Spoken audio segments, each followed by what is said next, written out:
इसके बाद स्टूडेंट्स हम फिर से देखते हैं कि प्रोनाउन के साथ तो करते ही है वर्ब का प्रयोग, लेकिन जब हम प्रॉपर नाउन के साथ भी इसी तरह वर्ब का प्रयोग टेंस के अनुसार जो है वहाँ पर किया जाता है। जैसे हम टाइप्स ऑफ नाउन्स में देखे थे, जैसे अगर प्रॉपर प्रोनाउन जैसे शी है और उसका प्रॉपर नाउन क्या होगा, मानो सीता होगा, तो उसी के अनुसार हमें वहाँ पर वर्ब का प्रयोग करने से शी के साथ ईज लिखते हैं, वॉज लिखते हैं, शी आर कभी लिखते हैं क्या, नहीं। तो उसी प्रकार से रीटा लिखेंगे तो रीटा के आगे क्या लिखेंगे, ईज लिखेंगे, रोहन के आगे भी ईज लिखेंगे। इसी के अनुसार इसी प्रकार से प्रॉपर नाउन के साथ भी वर्ब का प्रयोग जो है उसी के अनुसार किया जाता है और करते हैं। इसके बाद हम प्रोनाउंस देखेंगे कि एक वचन और बहुवचन में किस प्रकार से प्रोनाउन होते हैं। जैसे सिंगुलर यानी एक वचन, प्लूरल यानी बहुवचन। आई यानी फर्स्ट पर्सन होता है, यानी मैं, सेकंड पर्सन यानी यू, तुम, और थर्ड पर्सन यानी वह। तो एक वचन में आई का प्रयोग होता है, सेकंड पर्सन यू होता है और third person he, she, it यानी ओ। इस प्रकार से प्रोनाउन का प्रयोग भी एक वचन और बहुवचन के अनुसार करते हैं। जैसे प्लूरल में देखिए, फर्स्ट पर्सन वी यानी हम, वी सिंग। उसके बाद सेकंड में भी क्या आएगा, यू, और थर्ड पर्सन में प्लूरल के लिए यानी बहुवचन में के लिए क्या आएगा, दे सिंग यानी वह गाते हैं। यहाँ पर अगर आप देखेंगे तो yes, I N G S, S का प्रत्यय वहाँ पे क्यों लगा है, क्योंकि जब हम ही, शी, ईट का प्रोनाउन का प्रयोग करेंगे तो उसके आगे जो भी वर्ब होगा उससे यस अथवा ईएस प्रत्यय वहाँ पर लगता है। ये बातें याद रखनी, जब हम टेंस पढ़ेंगे तो उसमें भी ये बातें बताई जाएगी, लेकिन अभी ऑन द टाइम ये बात भी याद रखें। इसके बाद देखिए सिंगुलर और प्लूरल यानी एक वचन और बहुवचन में फर्स्ट पर्सन और सेकंड पर्सन और थर्ड पर्सन कौन होते हैं ये हमने देखे। उसके बाद देखिए the subject identify the topic of the sentence, it tell us what the sentence is about. The subject identify यानी पहचान करता जो है उस वाक्य के टॉपिक की पहचान होती है और कर्ता हमें बताता है कि वाक्य में क्या है। कर्ता से हमें पता चलता है कि वाक्य में क्या बताया है या वाक्य में क्या बताया गया है, और वही वाक्य सुनकर पढ़कर हमें पता चलता है कि कर्ता या सब्जेक्ट हमें क्या बताता है। A simple sentence is a group of words expressing a complete thought. A simple sentence, ये complete sentence यानी जैसे मैंने ऊपर बताया था कि सब्जेक्ट, ऑब्जेक्ट और वर्ब। ऑब्जेक्ट कभी कभी रहता भी नहीं है वाक्य में, लेकिन is must in sentence subject and verb. वाक्य में कर्ता और क्रिया होना आवश्यक है। एक कंप्लीट थॉट, ये कंप्लीट थॉट यानी एक मीनिंगफुल सेंटेंस एक्सप्रेस करने के लिए, अपने भाव व्यक्त करने के लिए, लिखने के लिए, बोलने के लिए हमारे उस वाक्य में सब्जेक्ट और वर्ब होना अगर वाक्य में आपके सब्जेक्ट और वर्ब नहीं है तो आपका वाक्य जो है वो कभी भी मीनिंगफुल हो सकता नहीं। Let be see, it must have a subject and verb, और इसीलिए आपके वाक्य में क्या होना आवश्यक है, सब्जेक्ट और वर्ब होना बहुत ही आवश्यक है। It's a not a meaningful sentence without subject and verb. जैसे अभी इसके पहले की वीडियो में मैंने बताया था कि रीटा, ओनली रीटा मार्केट। अगर हमने ऐसा सेंटेंस लिखा है तो उस सेंटेंस में जब तक हम वर्ब नहीं रखेंगे then you know don't know कि what the Rita do, Rita क्या कर रही है ये हमें पता चलेगा नहीं। देखिए, a verb shows action were state of being. Verb हमें पता चलता, एक्शन यानी कृति या कार्य बताता है कि व्हाट टू डू, मतलब वहाँ पर क्या हुआ है या कर्ता जो है वो क्या कर रहा है। जैसे यहाँ पे एग्जाम्पल, द बेल रैंग, यहाँ पे वर्ब कौन सा है, रैंग ये वर्ब है। Who are what rang, the bell rang. इस प्रश्न का हमें उत्तर कैसे पता चलता है, सिर्फ अगर हमारा सेंटेंस इतना ही होता, द बेल, यहाँ पे रैंग होता ही नहीं, तो हमें पता चलता क्या, व्हाट द बेल, हु और व्हाट, मतलब क्या, कौन और क्या, ये हमें किससे पता चलता है, वर्ब से पता चलता है। The bell rang, so bell is the subject, तो यहाँ पर बेल क्या है, सब्जेक्ट है, एंड रैंग इज वर्ब। सिर्फ द बेल होता और वहाँ पे रैंग होता है तो बेल फेल डाउन या ब्रोकन ये हमें पता चले, या स्टोलन ये हमें पता चलता नहीं। जब वहाँ पर रैंग ये वर्ब आया तो we know that the bell rang, तो वर्ब से हमें पता चलता है कि वहाँ पर सब्जेक्ट हमें क्या बताना चाहता है।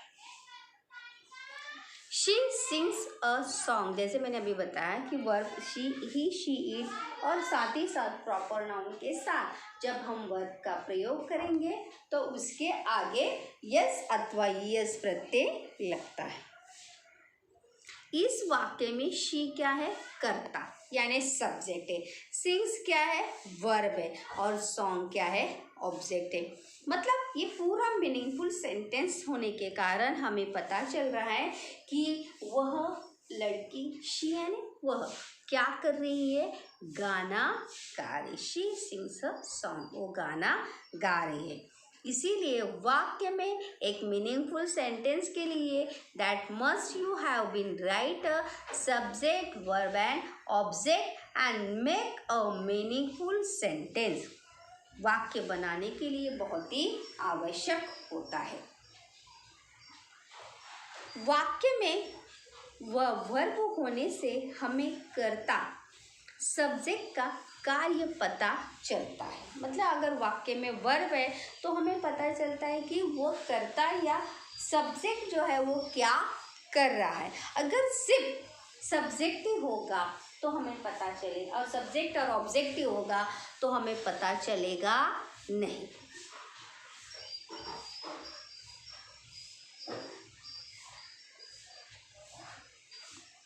सो सेंटेंस में subject plus verb is most important part. इसीलिए हमारे वाक्य में बहुत ही महत्वपूर्ण हिस्सा होना चाहिए वाक्य में, वो क्या होता है, सब्जेक्ट और वर्ब का होना चाहिए। ऑब्जेक्ट कभी कभी हम वाक्य में जैसे सिंग्स, वो गाती है, तो भी आई प्ले, मैं खेलता हूँ, इस प्रकार से भी वाक्य हम स्मॉल बोलते हैं या लिखते हैं।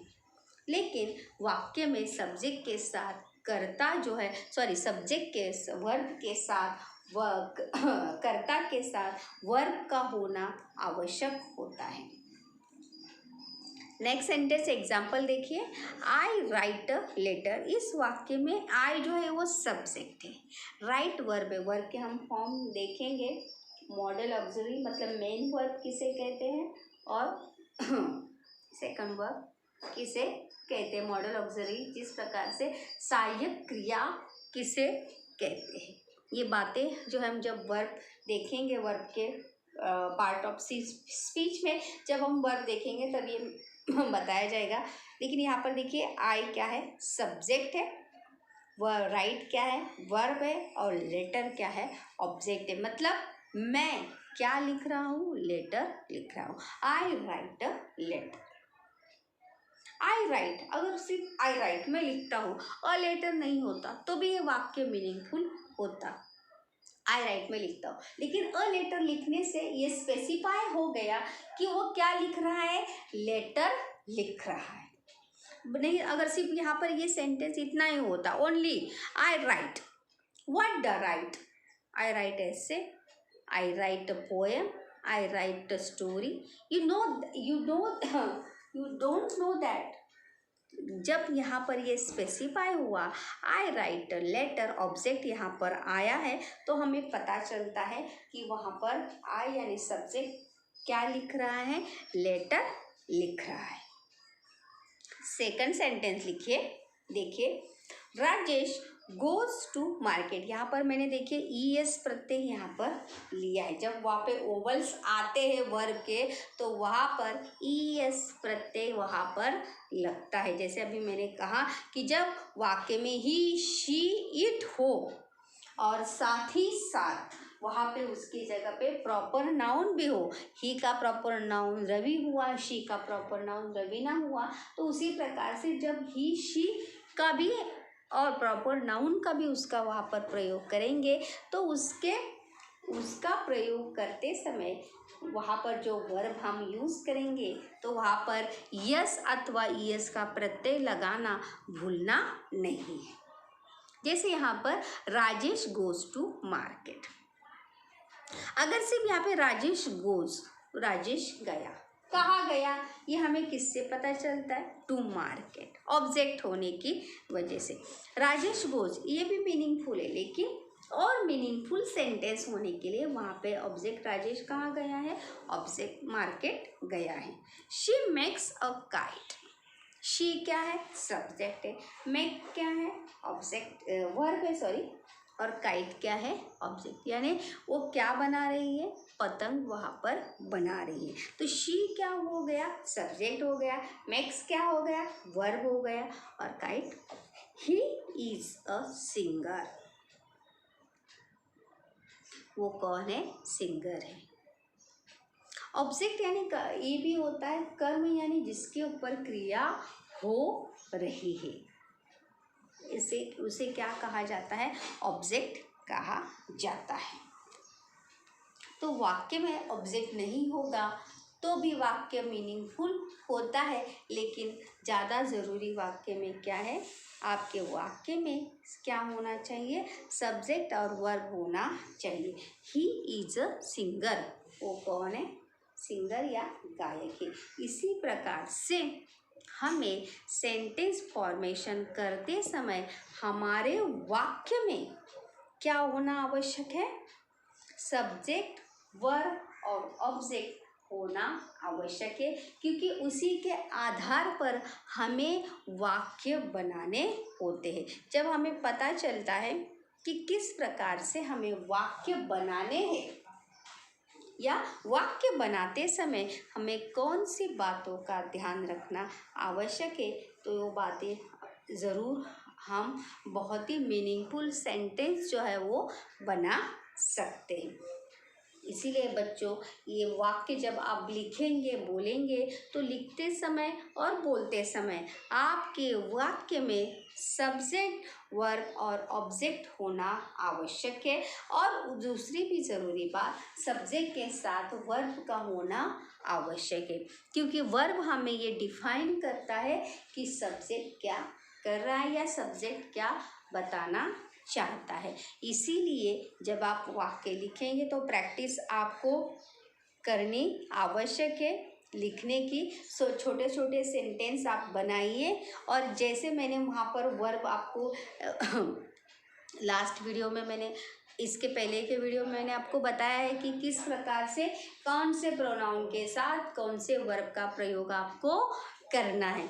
तो आपको वो सभी प्रोनाउन लेकर, वो सभी वर्ब लेकर you make a simple way sentence, simple sentence आपको बनाने का प्रयास करना है। और सिंपल सेंटेंस वहाँ पर बनाने, हर एक के कम से कम 2-2 सेंटेंस आपको बनाने, मतलब आई से, यू से, शी से, इट से, दे से, वी से, इस प्रकार, और साथ ही साथ आप उसके साथ प्रॉपर नाउन भी लीजिए सेंटेंस बनाने के लिए, तो आपको आइडिया होगा कि सेंटेंस बनाते समय किस प्रकार से वर्ब को हम वाक्य में फ्रेम करेंगे, या वाक्य में वर्ब को फ्रेम करते समय कौन कौन सी बातों का ध्यान रखना आवश्यक होता है। जैसे यहाँ पर अभी हमने देखा सब्जेक्ट, वर्ब और ऑब्जेक्ट का होना जो है वहाँ पर आवश्यक है।